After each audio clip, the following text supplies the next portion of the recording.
L'habitat inclusif est un habitat accompagné, partagé et surtout il est inséré dans la vie locale. C'est-à-dire qu'on va favoriser au maximum l'intégration, l'inclusion de la personne dans son quartier, dans son voisinage. Je suis Christophe Kezia, directeur des établissements IRSAM à Lyon. Donc je pilote un pôle enfance et un pôle adulte qui est composé d'un établissement qui s'appelle Clairefontaine, qui accueille des adultes sourds avec handicap associé et également un PCPE adulte spécialisé dans la déficience sensorielle qui donc accompagne des adultes en ambulatoire qui sont tous porteurs de déficience visuelle ou déficience auditive ou en situation de surdécessité, ainsi qu'un public porteur de TSA. Cette démarche d'habitat inclusif, elle s'est développée petit à petit via le dispositif de passerelle en distance. Et petit à petit, il y a eu une véritable demande d'aller vivre ailleurs que dans les institutions classiques. Donc il a fallu imaginer autre chose, une autre forme d'habitat.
La métropole de Lyon nous accompagne dans cette démarche et c'est ainsi qu'une convention a pu être formalisée, nous permettant de bénéficier du dispositif d'aide à la vie partagée qui permet donc de déployer un animateur dans la résidence de Sainte-Claire à Caluire et Cuire. Je suis Margot Lepem, je suis éducatrice spécialisée à la résidence Sainte-Claire de Caluire qui accueille 12 personnes qui avant vivaient au foyer Clairefontaine sur le foyer d'hébergement et qui sont actuellement dans une expérimentation vers des appartements en autonomie. Le travail en tant qu'éducatrice, c'est justement les accompagner dans ces différences de vie entre le foyer et l'appartement autonome. Donc, on essaye d'avoir un point de vue assez global de leur situation et de les accompagner sur des points de vue très spécifiques en fonction de ce qu'elles veulent, mais aussi de comment est-ce qu'on pense qu'on peut faciliter leur parcours. Je m'appelle Teresa Joigny, j'ai intégré donc ce beau projet depuis à peu près 2 ans et ma mission première est d'accompagner les personnes dans la gestion de leurs appartements en accord avec le projet spécifique de cette résidence inclusive. Le poste de AVP, aide à la vie partagée, est avant tout un poste de veille et de sécurisation de la vie à domicile d'un logement en droit commun. C'est d'une part animer une dynamique collective de veille et de solidarité entre voisins, d'une autre part c'est aussi celui de repérer les besoins des habitants et de faire le lien avec les personnes ou les services qui peuvent y répondre. Une autre mission très importante, c'est celle d'animer le collectif des habitants en prenant compte de la spécificité de la déficience sensorielle et des troubles qui peuvent y être associés. L'objectif est de créer des liens et des temps conviviaux entre les habitants en s'assurant du bien-être de chacun ou de chacune afin d'éviter l'isolement.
On souhaite vraiment être innovant dans cette démarche-là et ne pas s'enfermer dans un type de structure, mais se laisser la liberté d'innover et d'oser d'autres formes d'habitat pour ce public demandeur.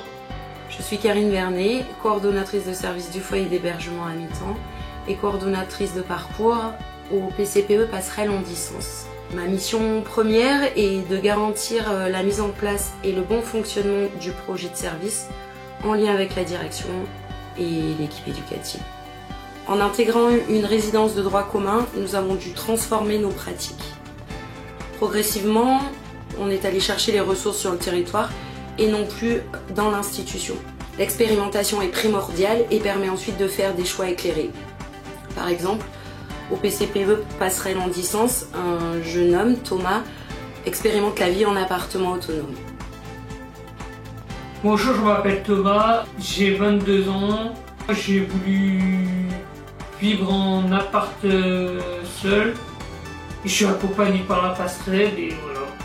Je m'appelle Arthur et moi je suis éducateur libéral.